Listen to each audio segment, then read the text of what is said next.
Hi and welcome to the third and last part of the colour pencil sparrows. If you haven't checked out the first two parts, the links are in the blurb below, so go check those out first. But either way, enjoy the final session. It's been a blast doing this one. I've really enjoyed it. The background was a bit of an intense amount of time, so just keep your eye on that one. But if you want to join my art lessons, I am now, in addition to the ones I do in person in Sedgley, I record those sessions and I'm now making those available a few days after the actual live lesson to people who want to subscribe online to an online course. That course will also include a feedback element, so you can watch it at your own pace. It doesn't matter where you are. You can ask me questions on the video itself so I can answer your inquiries, but also I will do a feedback once per session via email. Via email. So if that's of interest to you, then why not jump over onto my website now, link is down in the blurb, and book yourself for the next course. Let's crack on.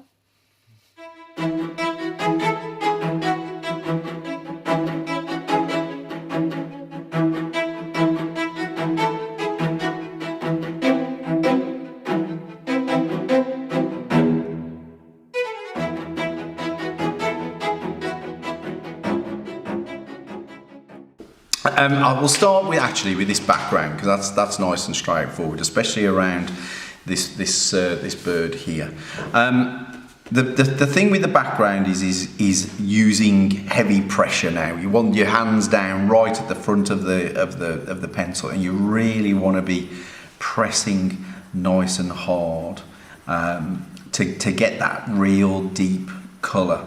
And you know, we've got basically a flat green there. I wouldn't say go for a completely flat green. I would look to introduce some variation. You know, once I get bored of using this colour, then I would just come back in with another green and just keep going, just using a variety of greens. And I will talk about one last thing on that before this session runs out. But the reason I'm picking this background, especially on this bird here, is because of the very light colour, especially up here in the top. The only way we're going to see a very defined edge is by having a very strong background colour next to it. Does that make sense? Mm-hmm. Yeah? And especially here, like this little tuft of sort of feather here, which I must admit, this is what half sold me on this picture, was this kind of little cute tuft of feathers there. So obviously I've got no drawing here. You know, around these lighter colours, you want to really limit the drawing. That whole thing we said right at the beginning, in terms of you need to eliminate the graphic pencil that we was the graphite pencil we was talking about there. You need to eliminate that before you start going over it too much with the colour pencil. But what I might do here is just draw in a little bit of the sort of the idea of the tuft, just to give me a ballpark idea of where I'm going. Now obviously I can't use that circular motion here. I've got to start working the pencil in and out to start forming that little highlighted tuft. I mean, that's very subtle at the moment, but I can just about start seeing my shape there. Does that make sense? Mm-hmm. So I'm going to start defining the edge of this bird, not by doing anything to the bird, but by literally working that background. Get enough of that so I can now switch to another green. So I'm going to go in with this deeper green. This is not the green I used there, that's that green. But as I say, variety is key. Now this is a much deeper, much heavier green, so I'm going to start to see the impact of this pencil much more quickly than that very light yellowy green pencil there. All I need to get is just the suggestion of that little tuft of light feather right there. So just that backwards and forwards, and then go and start to fill out into my background. And obviously the further away I get from that sort of bit of detailing, the more I can get back into this circular motion for filling the colour. And just really then refining and refining. There's quite a ragged sort of edge to the edge of this bird as I go around it. So I just want to pick that out and then work back out into the area around it. And for example, that colour green is not here, you know, but it won't matter in this sort of abstract background, because I can just go back over it with the green. I'm going to build up those greens with lots of layers. So I'm going to go back with this green now, which is the green there, and I will put some of that green up there at a later point and connect this here.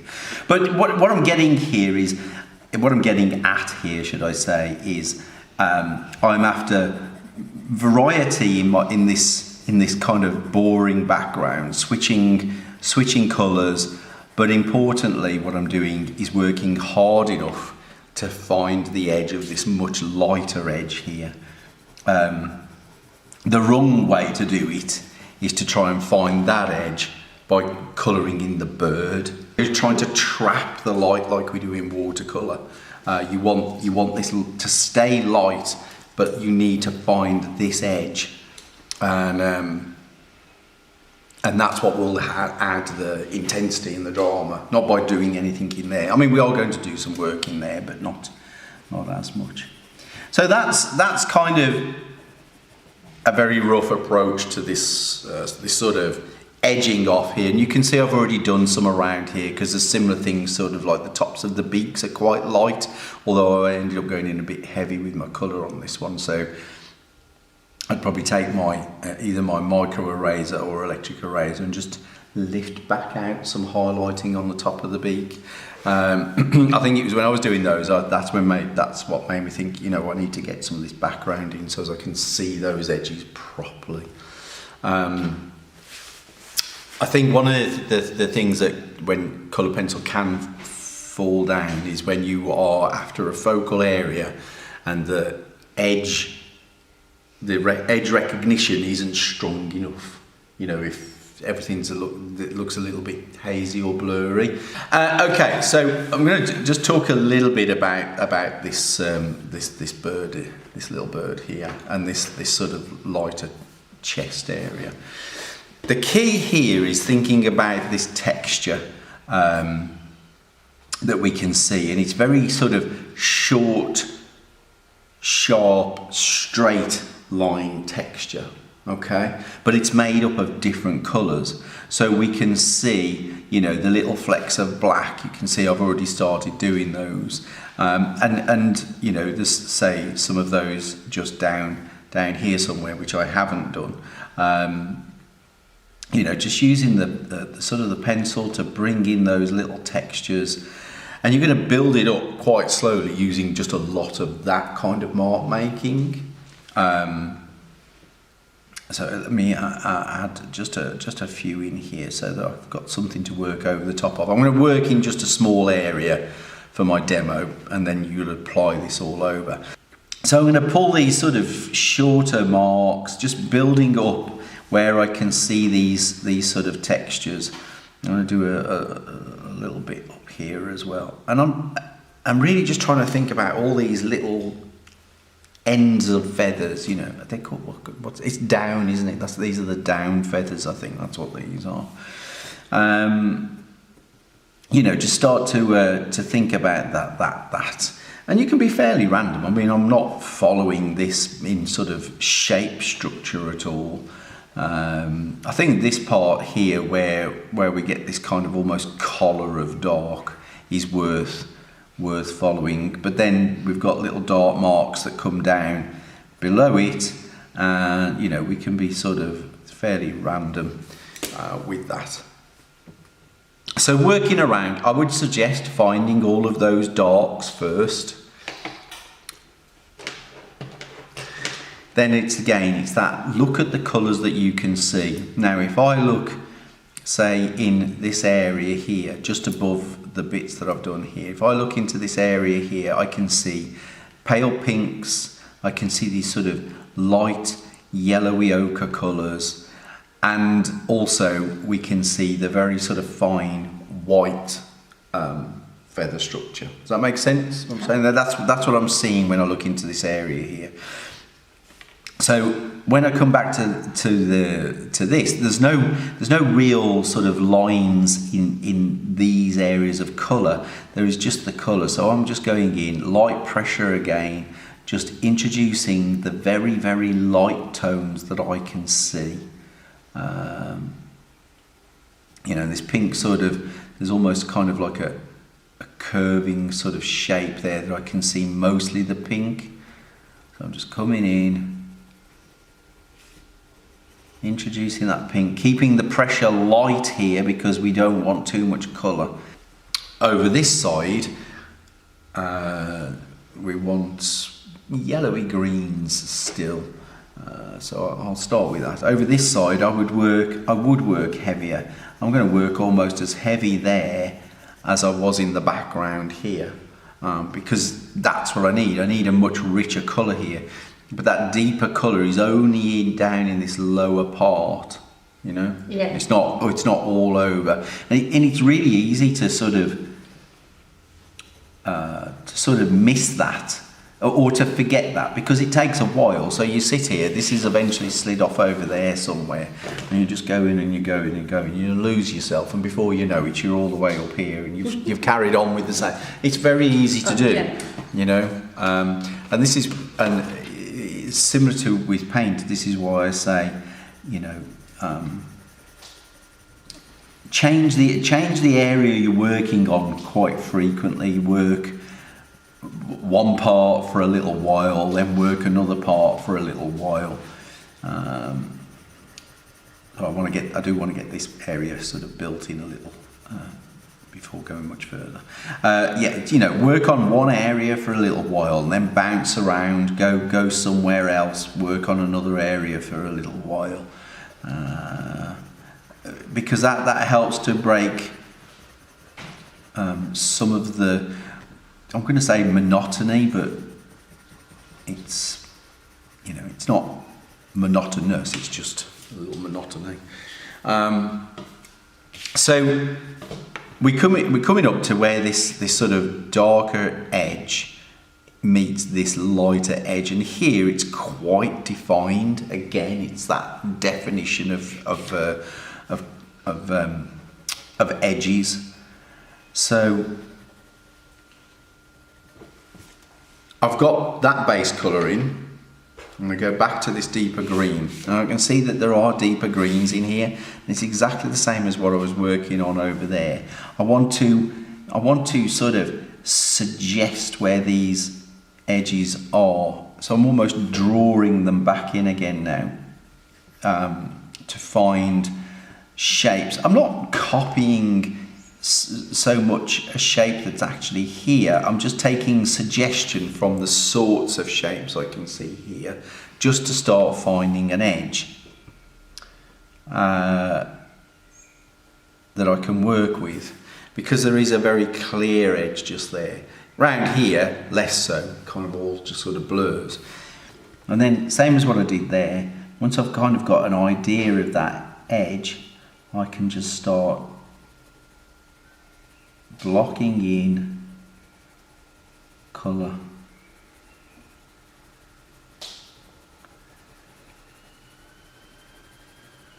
Again, and once I'm down in here, then we're back to just blurry colour. You know, we just work whatever colours we want or we feel that are there. All the while now, as I come down here, thinking about defining this edge between this colour and this colour. The thing I've got to be careful of here is it's difficult to gauge because I haven't brought that intense background around. So that might be a point where I would stop. Now I'm just getting this sort of, okay, I've come down here. I'm doing this very roughly and very quickly, so I'll have to tidy it back up afterwards.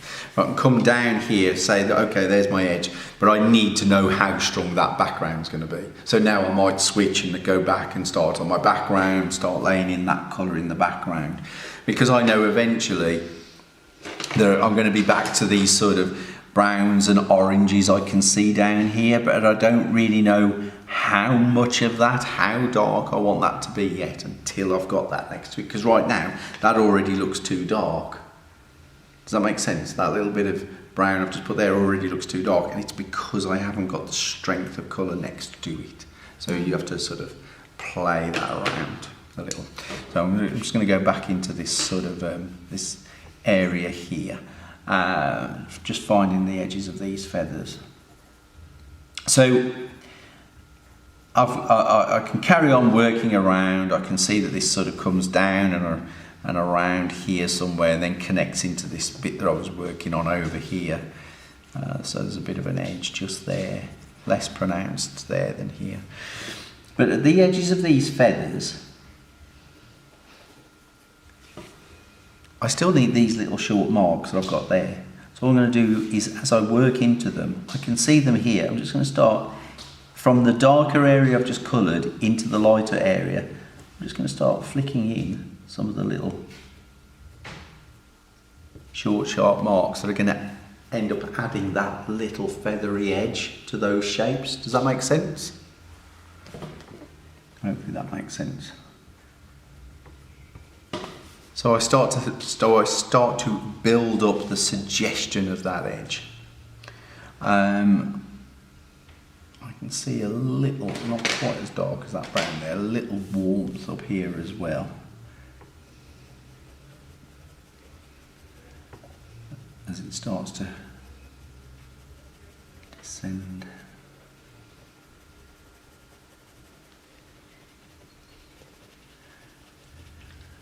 Down. And the other thing I'm doing is I'm keeping a mental note of what I've actually worked on here, because eventually I will go back in and I will, the sequence of colours I've used, I will eventually go back in and build that sequence of colours up by the same, just reintroduce them again, building that strength. I'm not going to go too far on there because I want to bring this this stronger background colour down first of all. But where I'm trying to reach a point of is this pink I was laying down here, I can also see over on these edges over here. Now here I want to be back to that very light touch.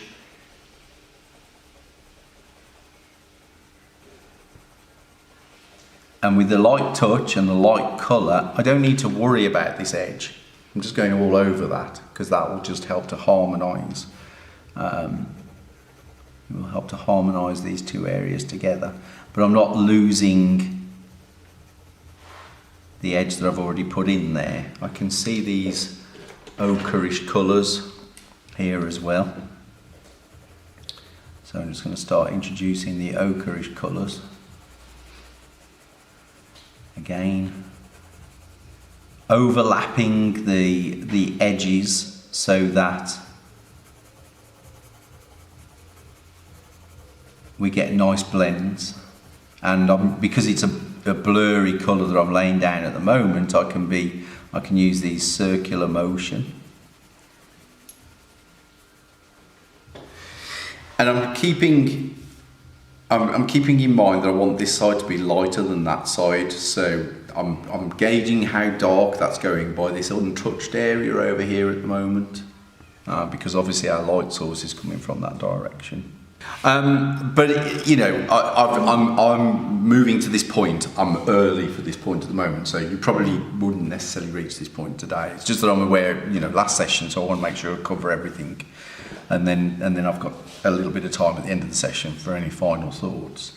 But this white pencil, it's not going to be so prominent over this lighter colour, but even so, it's subtly there. Only just about. I might have to put a little bit more colour there. But when you come down into these deeper, darker colours, you will start to see that white much more readily. And if you remember when I said about these white pencils, finding a white pencil that will actually go over the other colour pencil. I've got more white pencils than any other one, and this is the best one that I've come across. But you want to get to a point whereby you have enough colour settled and you know that you're not going to put anything else there. That's when you want to hit it with a white pencil. So for example, over here I've got pretty much the colour that I would, the amount of colour that I would want. So I can go in and I can start putting these little white marks to start help blending this darker colour into this area where I was using the short sharp marks but with colour instead. So we start to introduce the white there, and that white there that you can see is about as good as I've ever seen a white pencil go over another white pencil. But this comes down to paper surface as well. This, I think, part of my problem is this paper isn't any good for the white, whereas the sanded pencil paper that you can get, so there's proper colour pencil paper has a very, very fine tough sand on the surface, so you get lots and lots of pigment come off your pencil, and I think that's how the white works well if you're using sanded colour pencil paper. If I really, really needed a pure white, to go back to what you said, I'd use a bit of gouache. Another thing that works very well over colour pencil is gel pen as well. White gel pens will work over. So if you really need to pull a pure white back, those are two options that you can go to if the colour pencil isn't working. The only thing I would say is once I'm not so sure about gouache, but certainly you can't get colour pencil to go back over the top of gel pen. So if you try to go back over the top, your end game, yeah, it's your end game. Yeah, that's the right word. Yeah. In theory, it may go back over the top of gouache because that's quite a matte finish. Whereas acrylic, you wouldn't go back over the top of acrylic because it's that glossy plastic sort of finish. But we're only talking absolute pure whites there. If you really, really needed to pull it back. So that's one thing to consider with a white pencil.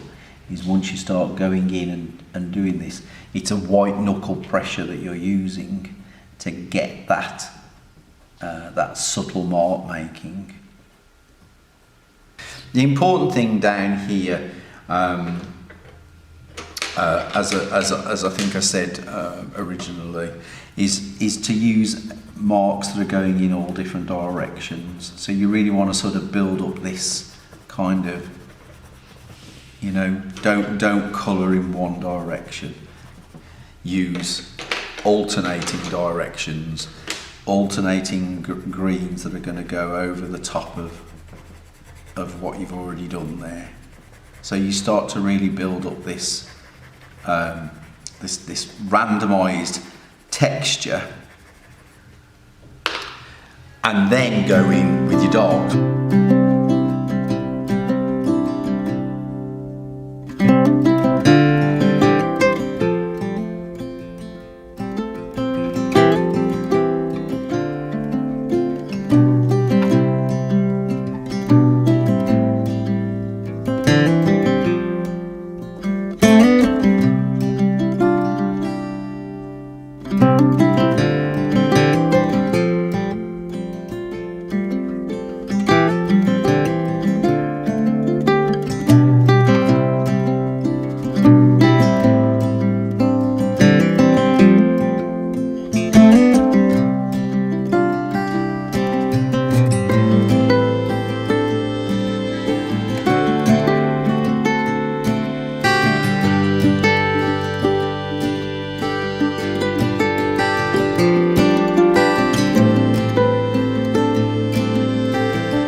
Bye.